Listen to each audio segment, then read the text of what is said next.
지난 시간에 이어서 이제 북한 경제 체제에 대해서 쭉 살펴보는 시간입니다. 지난 시간에 이제 북한 헌법에 28조까지 했어요. 그래서 29조로 이제 넘어가겠습니다. 29조는 노동에 대한 규정들이 쭉 나옵니다. 북한에서는 노동의 성격을 이렇게 규정했어요. 착취와 압박에서 해방된 근로자들의 자주적이며 창조적인 노동이다. 그러니까 북한에서의 노동은 이런 노동이다 라는 거예요. 그러니까 착취와 압박에서 해방됐다. 그러니까 계급 해방이 이루어졌다라는 거죠. 그렇게 해서 여기서 일하는 사람들은 그냥 시키는 일을 하는 게 아니라 자주적이고 창조적인 그런 일을 하게 되는 거다. 이렇게 규정을 했습니다. 그래서 이걸 위해서 국가의 이제 정책이 제기가 되고 있어요. 첫째, 완전 고용을 해야 한다. 실업자가 없어야 된다는 거예요. 모두가 일할 수 있도록 해야 한다라는 거죠. 그 다음에 노동을 즐거운 곳으로 해야 된다. 즐겁게 노동할 수 있도록 해야 한다는 거예요. 그 다음에 자각적 열성과 창발성을 내야 일에서 보람찬 곳으로 만들어야 된다. 그러니까 사람들이 직장에 나가서 일을 할 때 즐겁게 일을 할 수 있도록 하고 자각적으로 일을 하고 막 창발적으로 창조적인 그런 이제 생산활동을 통해서 보람을 느껴야 된다는 거예요. 야, 내가 일하니까 정말 보람차구나. 매일매일 보람찬 하루를 보냈구나 라는 생각을 하게 만들어야 된다는 건데, 사실 좋은 말이긴 한데 이게 헌법에 들어있으니까 참 낯설잖아요. 헌법은 정말 정제돼서 가장 핵심적인 내용들만 압축적으로 담아야 되는데 헌법에다가 노동을 즐겁게 합시다 이런 걸 헌법에 담아야 되나? 라는 좀 이제 생각도 들죠. 북한은 참 별 내용들을 다 헌법에 다 담는구나 이렇게 생각할 수도 있는데, 사실은 사회주의에서 이 노동을 즐겁게 하는 건 상당히 중요한 문제라고 본 거예요. 그래서 헌법에 담은 거죠. 그러니까 별 담을 게 없어서 담은 게 아니라는 거예요. 중요하니까 헌법에 담은 거다. 이렇게 보고, 이걸 이해하기 위해서는 이 소외에 대해서 좀 알아야 돼요. 소외. 여러분 이제 요즘 학교에서 이제 사회 문제 중에 하나가 이 왕따잖아요, 왕따. 그런데 사실 자본주의 사회에서는 소외가 일상적으로 벌어질 수밖에 없는 구조라는 겁니다.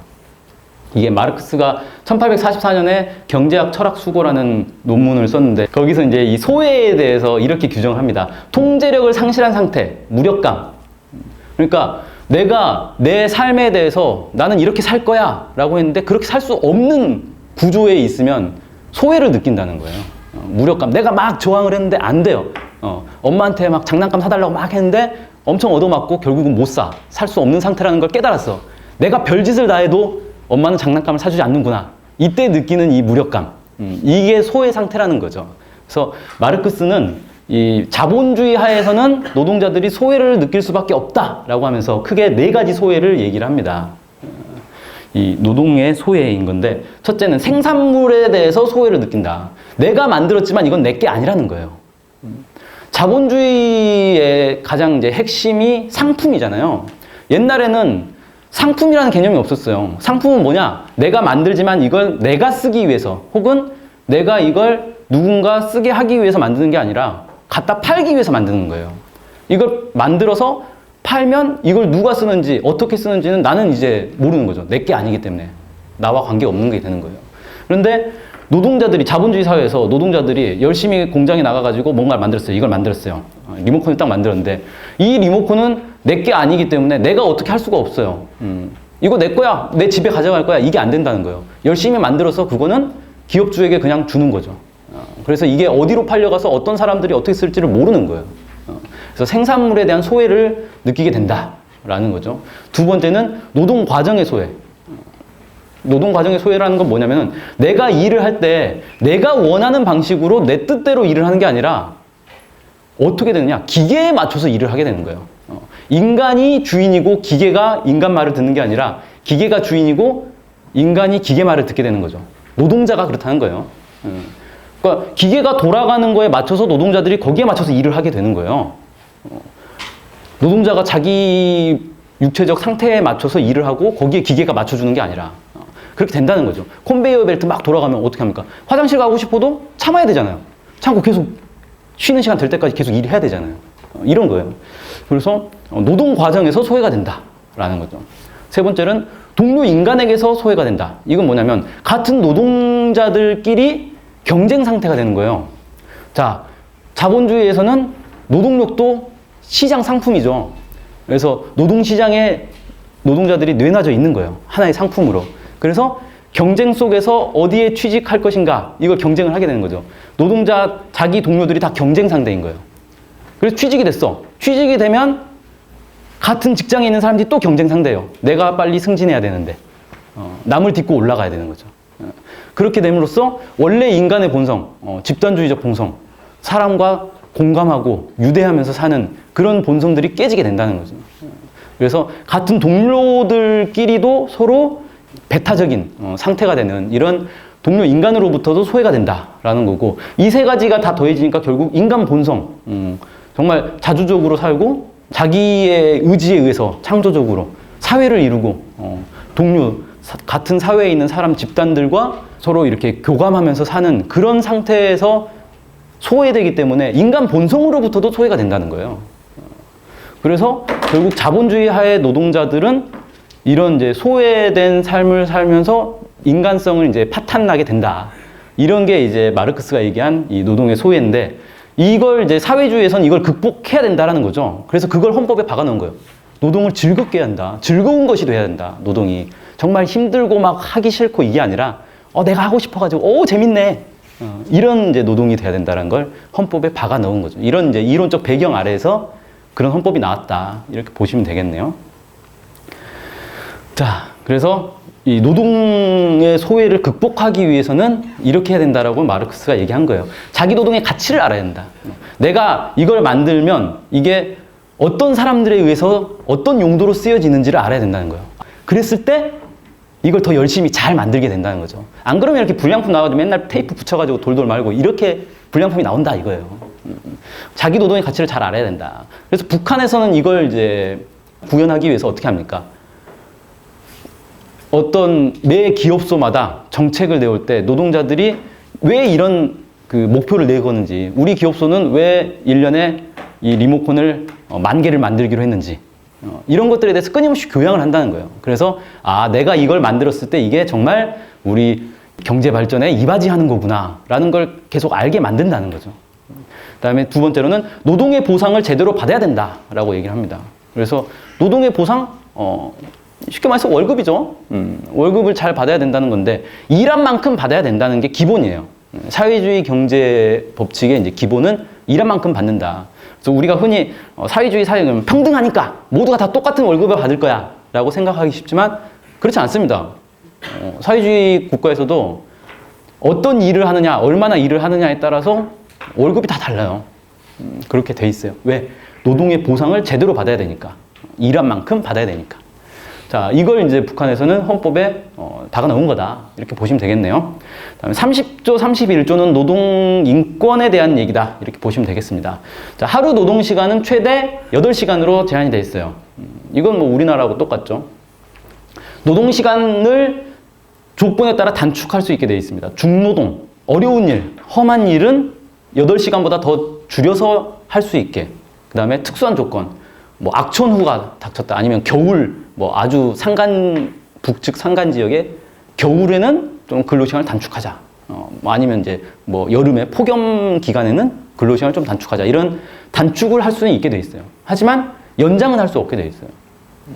그렇죠. 이게 좀 다르죠. 우리나라 이제 근로기준법에는 하루 노동시간 8시간으로 돼 있지만 최대 뭐 몇 시간까지 연장 가능 뭐 이런 식으로 돼 있어요. 그런 게 없는 거죠. 그 다음에 연령 제한이 있어요. 16살부터 노동을 할 수 있게 돼 있습니다. 혹시 우리나라에서는 몇 살부터 노동할 수 있는지 아세요? 15살부터예요. 한 살 차이 나네요. 자, 그 다음에 이걸 위해서 국가에서 해야 되는 정책이 있습니다. 노동 시간을 완전히 이용하도록 해야 된다 라고 돼 있어요. 그래서 노동 조직을 잘 해야 된다. 노동 규율을 강화해야 된다. 이렇게 돼 있는데, 노동 시간을 완전히 이용한다는 것은 무슨 얘기냐면 하루에 8시간만 일하도록 규정을 했는데 그 8시간을 완전히 이용해야 한다. 중간에 땡땡이 치시면 안 된다라는 얘기예요. 쉽게 말해서. 왜? 노동시간을 최소한으로 딱 규정을 해놨기 때문에 이 시간만큼은 열심히 일을 하도록 해야 된다라는 거죠. 그래야 경제가 굴러갈 수 있기 때문에. 그래서 이 노동 조직을 잘하고 규율을 강화해서 노동시간을 완전히 이용할 수 있도록 해야 한다. 이게 국가의 의무사항으로 이렇게 되어 있습니다. 그다음 32조부터는 좀 이제 어려워져요, 내용이. 경제 지도와 관리의 원칙에 대해서 얘기를 하고 있어요, 32조는. 그래서 이 네 가지 원칙이 있는데, 정치적 지도와 경제 기술적 지도를 결합해야 한다. 국가의 통일적 지도와 매개 단위의 창발성을 결합해야 한다. 유일적 지위와 민주주의를 결합해야 한다. 정치 도덕적 자극과 물질적 자극을 결합해야 된다. 이렇게 돼 있는데, 헌법상에서는 이걸 이제 잘 옳게 결합해야 된다라고 돼 있는데, 이 말이 무슨 말이냐면 전자를 중심으로 해서 후자를 배합하라는 얘기예요. 구체적으로 좀 더 구체적으로 살펴보면, 그래서 좌우 편향을 이제 극복할 것에 대한 이제 원칙인데, 전자에 치우치면 이제 좌편향이 되는 거고, 후자에 치우치면 우편향이 되는 거고, 이걸 잘 결합해야 되는데, 그걸 잘 결합하라는 게 반반 나눠서 하라는 게 아니라 전자를 위주로 하면서 후자를 배합을 잘 할 것에 대해서 얘기를 하는 겁니다. 그래서 정치적 지도와 경제 기술적 지도는 뭐냐면, 국가에서 한 기업소에 대해서 너네 올해 리모컨 10,000개를 만들어 라고 하는데, 이걸 이제 정치적 지도, 이 리모컨이 얼마나 중요하냐, 엄청나게 중요한 리모컨이다, 그러니까 잘 만들어야 된다 라는 게 이제 정치적 지도고, 경제 기술적 지도라는 건 뭐냐면, 이걸 10,000개를 만들기 위해서 지금 기계 상태가 어떻고 노동자 수가 얼만데 원료가 얼마가 있기 때문에 10,000개를 만들기 위해서는 뭐가 필요한가, 어떤 기술, 어떤 원료가 더 필요한지, 아니면 사람을 뭐 몇 명을 더 배치해야 되는지, 이런 기술적 지도를 결합해서 해줘야 된다라는 거예요.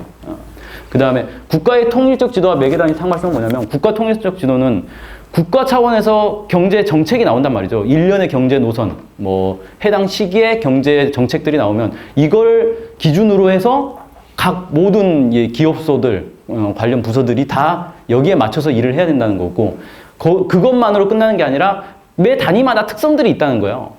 그 단위들의 특성에 맞게 이 단위들이 창발성을 내도록 거기에 도와줘야 된다라는 거죠. 그다음에 유일적 지위와 민주주의, 이것도 이제 비슷한 내용일 수 있는데, 유일적 지위라는 건, 경제가, 자본주의는 매개 이 경제 주체들이 자기들 이 독자적으로 경제를 운영하잖아요. 그러니까 자기, 예를 들어 기업이 있으면 기업들마다 다 자기들의 이익을 내기 위해서 막 이 무정부적으로 막 일을 한단 말이에요. 그런데 사회주의는 그런 게 아니죠. 계획 경제잖아요. 그래서 어느 기업에서는 뭘 만들고, 어느 기업에서는 뭘 만들고, 이게 다 정해준단 말이에요. 뭘 얼마만큼 만들고, 뭘 얼마만큼 만들어서 어디다 갖다 주고, 이런 것들이 다 계획이 되는데, 이런 것들을 정부에서 하나로 이렇게 쭉 짜야 된다는 거죠. 이 부서에선 이 부서 나름대로 막 이걸 짜고, 저 부서에선 저 부서 나름대로 계획 짜고 해가지고 막 우왕좌왕 혼선이 생기면 안 된다는 거예요. 그래서 유일적 지위를 해야 된다는 거고, 여기 이제 민주주의를 결합하라는 거는, 이게 그냥 일방적으로 짜는 게 아니라 단위와 이 상호 교류를 하면서 짜야 된다. 그래서 제가 지지난주에 아마 그 얘기했을 거예요. 신년사가 만들어지는 과정에 대해서. 단위에서 목표를 세우고, 국가에서 그거를 집계해서 다시 목표를 세우고, 이게 왔다 갔다 하면서 정리가 돼야 된다는 거예요. 중앙에서 그냥 알아서 목표 짜가지고 무조건 내려먹이는 식으로 하면 안 된다라는 거죠. 그 다음에 정치도덕적 자극과 물질적 자극은, 사람들이 이제 정치적으로 각성이 돼서, 아, 내가 이 일을 해야 되겠구나 라고 느끼게 하는 것에다가 더해서, 이걸 내가 이 일을 했을 때 어떤 물질적 보상이 되는가에 대한 것도 해줘야 된다. 그래서 물질적 보상 없이 뭐 일을 열심히 했는데도 거기에 대해서 제대로 월급을 안 준다거나 뭐 보상을 안 해준다거나 이렇게 되는 건 이제 좌편향이 된다라는 얘기를 하는 거죠. 그 다음에 33조는 경제관리 노선에 대한 내용입니다. 그래서 공업 분야에서는 대안의 사업체계, 농업 분야에서는 농업지도체계에 대해서 얘기를 하고 있는 거죠. 대안의 사업체계는 생산자 대중의 집체적 힘에 의거한 사업체계다, 이렇게 얘기를 하고 있어요. 이 얘기는 뭐냐면, 그 전까지만 해도 북한에서 이제 기업을 운영할 때 지배인 유일 관리 체계였어요. 지배인이 알아서 기업을 경영을 하는 거였죠. 그러다 보니까 노동자들이 기업 운영에서 소외되는 상황이 발생을 했어요. 그래서 60년대 들어서 대안의 사업체계라고 해서 노동자들이 직접 경영에 참가를 해라. 노동자 대표가 기업 운영을 하는데 가가지고 발언을 할 수 있도록 그렇게 이제 집단 지도 체제를 만든 거예요.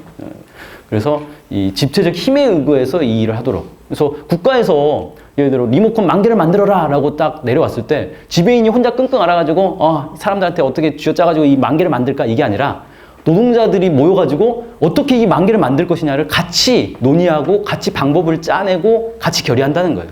그런 식으로 운영된다는 거다라는 거고요. 경제를 과학적 합리적으로 관리 운영해야 된다. 경제를 과학적이라는 얘기는 원리 원칙에 맞게, 그러니까 무슨 우리가 이제 학교에서 배우는 과학 시간의 과학, 그 얘기가 아니라 경제 이론 법칙에 맞게 운용을 해야 된다라는 얘기인 거예요. 그 다음에 합리적으로 막 감정이 휘둘려가지고 막 무조건 합시다 뭐 이게 아니라 합리적으로 할 수 있는지 잘 따져보고 일을 목표를 세우고 운영을 해야 된다라는 거죠. 그다음에 농업 지도 체계에서는 농업 지도 체계에 대해서 구체적으로 이렇게 언급되어 있지는 않죠. 농촌 격리를 기업적 방법으로 지도하라라고 되어 있는데 이 얘기는 뭐냐면 농업과 공업은 차이가 있는데 농업을 점점 공업과 동일하게 가도록 만들어야 된다는 거예요. 그러니까 기업 관리하듯이 농업 관리를 해라. 즉 협동농장을 운영한 데서도 옛날처럼 이렇게 농사 지어가지고 수확물 나오면 수확물을 뭐 몇 대 몇으로 나누고 뭐 이런 식으로 할 게 아니라 기업 경영하듯이 이걸 원료를 어디서 수급해 와가지고 노동력을 어떻게 배치해가지고 이걸 어디에 판매를 해가지고 어떻게 수익을 내고 이런 것들을 하라는 거예요. 협동농장에서도 그냥 자기들 먹을 만큼만 생산해서 자기들만 먹지 말고. 자, 이런 게 이제 농업 지도 체계고요. 여기서 이제 좀 강조하고 있는 게 독립채산제를 해야 된다라는 부분이 이제 33조의 뒷부분에 나오죠. 근데 원래 독립채산제는 대한의 사업체계 내에 들어있는 내용이에요. 그러니까 사실은 굳이 언급하지 않아도 되는 내용이죠. 원가, 가격, 수익성 같은 경제적 공간을 옳게 이용해야 한다. 이것도 마찬가지로 대한의 사업체계 내에 다 들어있는 내용입니다. 헌법에 굳이 중복해서 설명을 한 거예요. 이 얘기는 뭐냐면 중요하니까 잘하라는 얘기죠. 또 거꾸로 말하면 원래는 해야 되는데 잘 안 되고 있다는 얘기이기도 해요. 그래서 제대로 해라 라는 얘기가 되는 거죠. 자, 그래서 대한의 사업체계에 대해서 좀만 더 살펴보자면 이게 이제 1961년에 김일성 주석이 남포시에 있는 대한전기공장을 현지 지도하면서 이 공장 운영, 기업소 운영을 어떻게 할 것인가에 대해서 새로운 대안을 제시를 한 거예요. 그래서 이제 대안의 사업체계라고 얘기한 거고, 그 전까지만 해도 이제 지배인 유일관리 체계였는데, 이게 초창기에는 북한의 이제 이 경제 발전에서는 유효한 방법이었다, 이렇게 보여집니다. 왜냐하면, 그때는 이제 완전히 경제가 무너진 상태였잖아요. 이 해방 직후에 또 전쟁까지 해가지고 완전 다 막 망가진 상태였기 때문에, 이걸 빨리 추스러 올리려면 이 지배인의 권한을 집중해가지고 중앙의 어떤 강력한 지도력에 의해서 쭉 끌고 가는 그런 게 이제 필요했던 건데, 이게 이제 점점 경제가 안정화되면서 느껴지는 게, 이게 지배인이 쭉 끌고 가는 게 혼선을 빚지 않는다는 장점은 있지만, 이게 자칫 관료주의나 기관 본위주의, 그러니까 우리 기업소만 잘 되면 돼 이런 거 있잖아요. 이기주의, 우리 기업소가 잘 되기 위해서 다른 데는 뭐 좀 손해봐도 돼, 뭐 이런 게 이제 생기기 시작하더라는 거예요. 그래서 이걸 막아야 되겠다. 이걸 막기 위해서 어떻게 해야 되냐? 집체적 관리를 하자라는 겁니다. 지배인 마음대로 다 하는 게 아니라 당, 비서, 지배인, 기사장, 직업동맹 대표, 청년동맹 대표가 모인 공장당 위원회를 구성해서 여기서 모든 걸 결정해라 라고 한 거예요. 이 중에서도 특히 이제 상시적으로 협의를 하는 데가 바로 이 당, 비서, 지배인, 기사장입니다. 그래서 이 3인이 기업 운영에서 잘 호흡을 맞춰야 된다라고 해서 북한에서는 이걸 이제 뭐 삼위일체다 뭐 이렇게 얘기를 해요. 그래서 당 비서는 주로 이제 정치적 판단, 당의 노선이 이렇고 국가의 방침이 이러기 때문에 우리 기업에서는 이렇게 가야 된다라는 것들을 이제 제시하는 거고, 지배인은 행정적 관할을 하는 거고, 기사장은 기술적 지원하는 거예요. 그래서 실제 어떤 목표가 리모컨을 10,000개를 만들려면 뭐 어떻게 해야 되는가, 기계를 뭐 어떤 기계를 구입해가지고 어떻게 돌릴 것인가, 어떤 원료를 어디서 받아올 것인가, 이런 구체적인 이제 기술적 문제를 해결하는 게 기사장의 역할인 거죠. 그래서 이 세 명이 한 팀을 구성해서 호흡을 잘 맞춰야 이 기업이 잘 굴러가더라라는 거예요. 그 다음에 실제 운영은 이제 어떻게 되느냐, 군중 노선에 기초한 계획화 체계라고 되어 있는데, 이건 이제 예전에 설명했던 것처럼 예비 숫자, 통제 숫자, 계획 숫자의 순으로 나오는데, 예비 숫자는 기업에서 자체로 계획을 세우는 거예요. 우리 올해 리모컨을 10,000개를 만들겠다 라고 해서 이제 위에 이제 성으로 보고가 되면 성에서 국가 전체 기업소들의 목표들을 다 종합해가지고 통제 숫자를 만듭니다. 이게 이제 국가의 목표가 되는 거예요.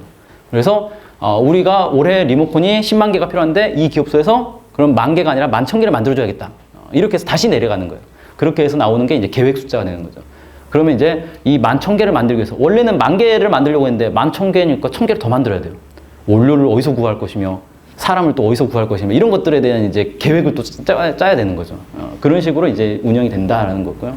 그 다음에 상급 단위 책임 보장 자재 공급 체계라고 돼 있는데, 리모컨을 만들기 위해서는 플라스틱이 필요해. 플라스틱을 어디서 구할 거냐? 상급 기관에서 구해줘야 된다는 거예요.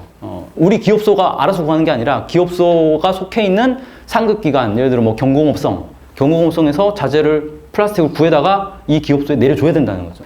이건 이제 상급기관의 책임이다라는 거예요. 근데 이건 이제 최근 들어서 많이 변화가 이루어지고 있습니다. 이 자재 공급 자체를 기업소에서 책임지고 구하도록 이렇게 좀 많이 이제 변화되고 있는 상황이고요.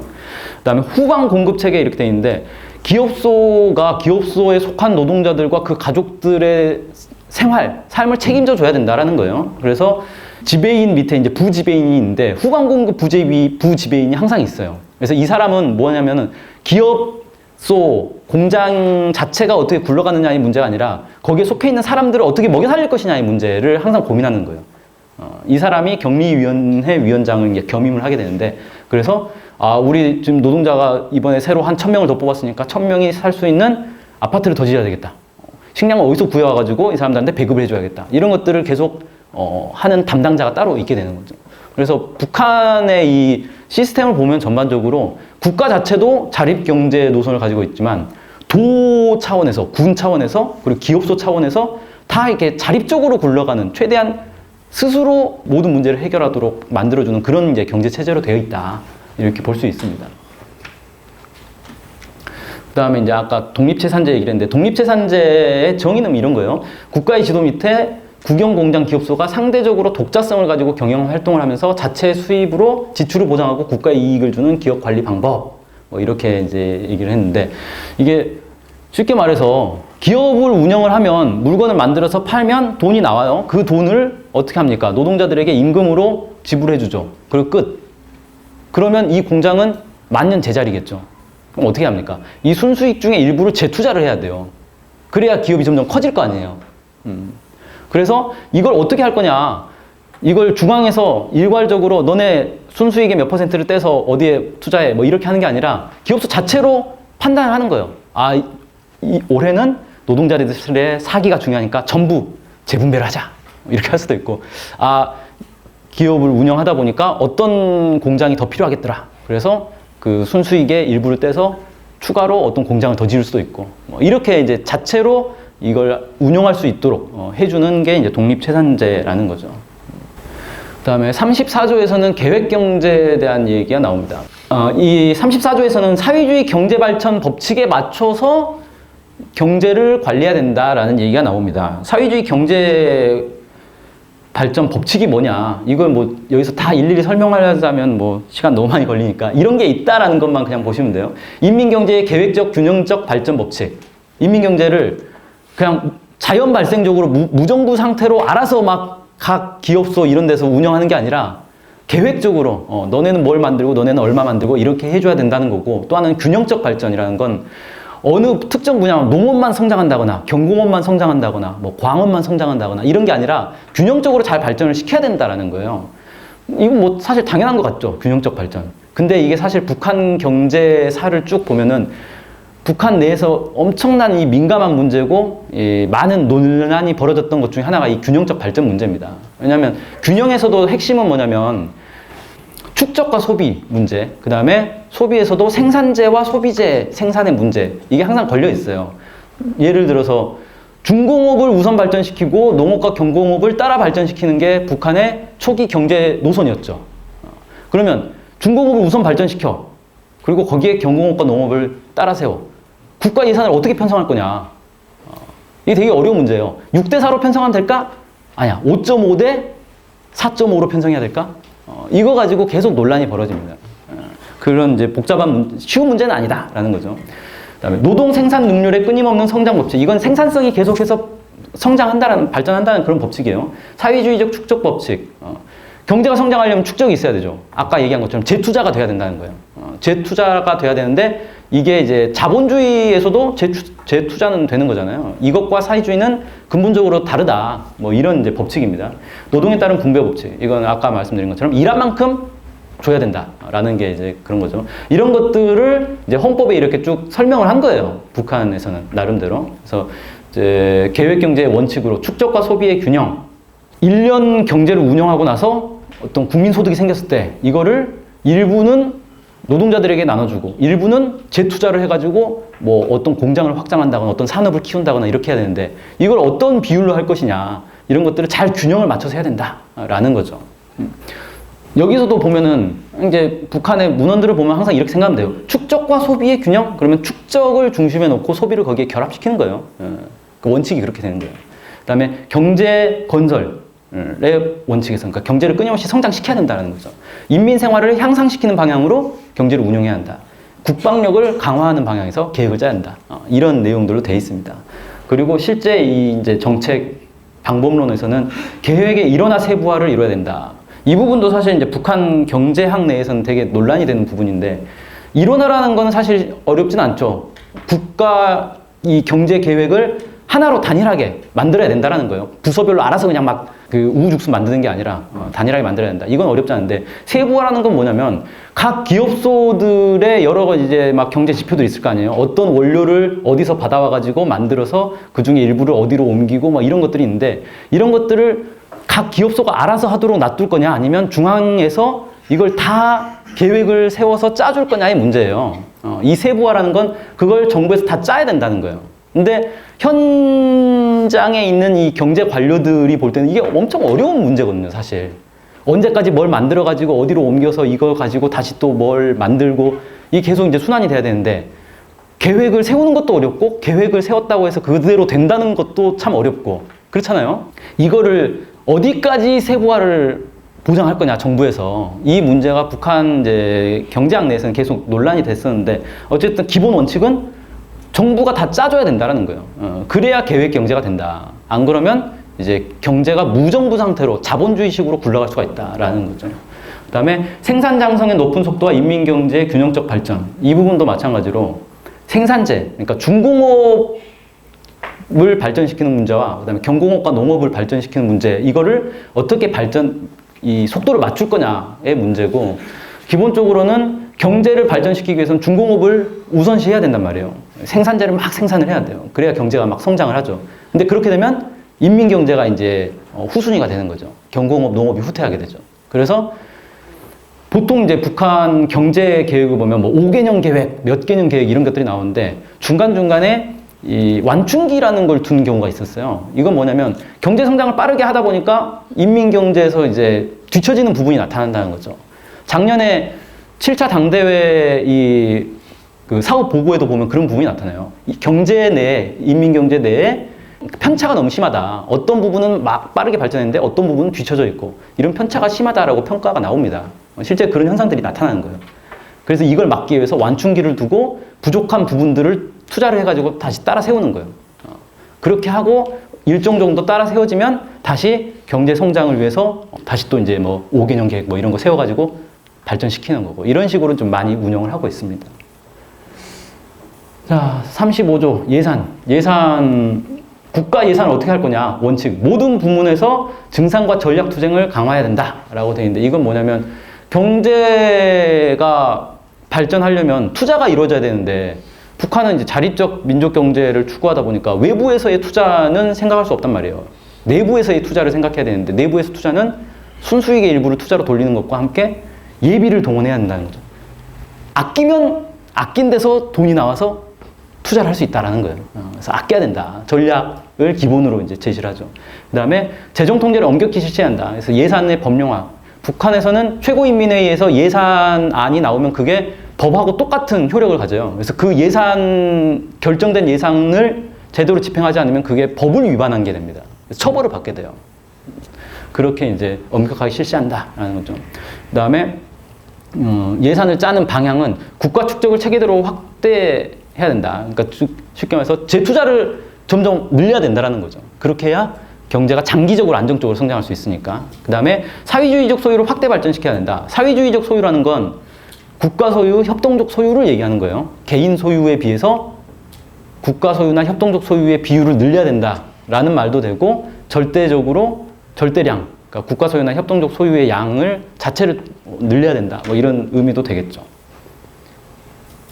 그 다음에 36조에서 38조까지는 대외 경제 협력에 대한 얘기입니다. 그래서 기본 원칙은 완전한 평등과 호혜의 원칙. 그래서 평등하게 무역을 해야 한다. 뭐 좀 잘 사는 나라라고 해서 우리가 뭐 손해 보면서 이렇게 무역을 하고 이런 식으로 하면 안 된다. 서로에게 도움이 되는 무역을 해야 된다라는 거고, 방식으로는 대외 무역 기관은 국가기관, 기업소, 협동단체가 대외 무역을 할 수 있다라고 규정이 돼 있어요. 그리고 해외 법인 또는 개인과 합영 합작을 하도록 이렇게 돼 있습니다. 합영과 합작은 뭐가 다르냐면, 합영은 경영을 함께 하는 거예요. 그리고 합작은 투자만 받는 거예요.